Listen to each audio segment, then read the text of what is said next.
Antes de pensar em estratégia, indicador ou payout, existe uma coisa que quem opera precisa entender: o comportamento do preço. Saber onde o preço costuma parar e onde costuma reverter é o que separa quem apenas tenta a sorte de quem realmente analisa o mercado. Esses pontos são chamados de suporte e resistência. E é sobre isso que a gente vai falar hoje. Vamos começar do zero. Imagina o gráfico como se fosse um corredor, onde o preço anda para cima e para baixo o tempo todo. O suporte é o chão, o ponto em que o preço cai, mas encontra força para subir de novo. E a resistência é o teto, o ponto em que o preço sobe, mas encontra força para cair. Ou seja, no suporte o mercado mostra que tem mais compradores do que vendedores. Na resistência acontece o contrário, tem mais vendedores empurrando o preço para baixo. Essas zonas são formadas pela própria reação do mercado. Quando o preço toca várias vezes no mesmo nível e volta, ali se cria uma zona de memória de mercado, um ponto que vale a pena observar. Agora, como saber onde estão esses pontos no gráfico? Primeiro, olhe para o passado. O gráfico deixa rastros. Observe onde o preço já tocou e voltou várias vezes. Esses toques repetidos formam um suporte ou uma resistência. Um bom suporte tem algumas características. O preço tocou mais de uma vez e sempre subiu depois. Tem pavios longos, mostrando rejeição, ou seja, o mercado tentou romper, mas não conseguiu.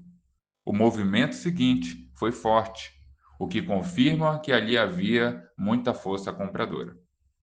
Na resistência, é o mesmo raciocínio, só que invertido. O preço tocou e desceu várias vezes, aparecem pavios longos para cima, e depois desse toque o mercado costuma cair com mais intensidade. Lembre-se, suporte e resistência não são linhas exatas, são zonas. Então não espere que o preço pare no mesmo ponto exato. Pense como uma pequena faixa de preço. Existem duas formas principais de operar usando suporte e resistência. A primeira é operação de reversão. Aqui você espera o preço chegar no suporte ou na resistência e mostrar sinais de que vai voltar. Por exemplo, o preço toca no suporte e aparece um candle de rejeição com pavio longo para baixo. Isso indica força de compra. E nesse caso, você pode buscar uma entrada de compra. Já na resistência, se o preço toca e mostra rejeição para cima, você busca uma entrada de venda. Também temos a operação de rompimento, e nesse caso, o preço não respeita o suporte ou a resistência. Ele atravessa a zona com força para confirmar o rompimento. Espere o candle fechar acima ou abaixo da zona e observe se o movimento continua. Só então você pensa numa entrada a favor do rompimento. Uma dica importante: cuidado com os falsos rompimentos, quando o preço atravessa, mas volta logo em seguida. Sempre espere a confirmação.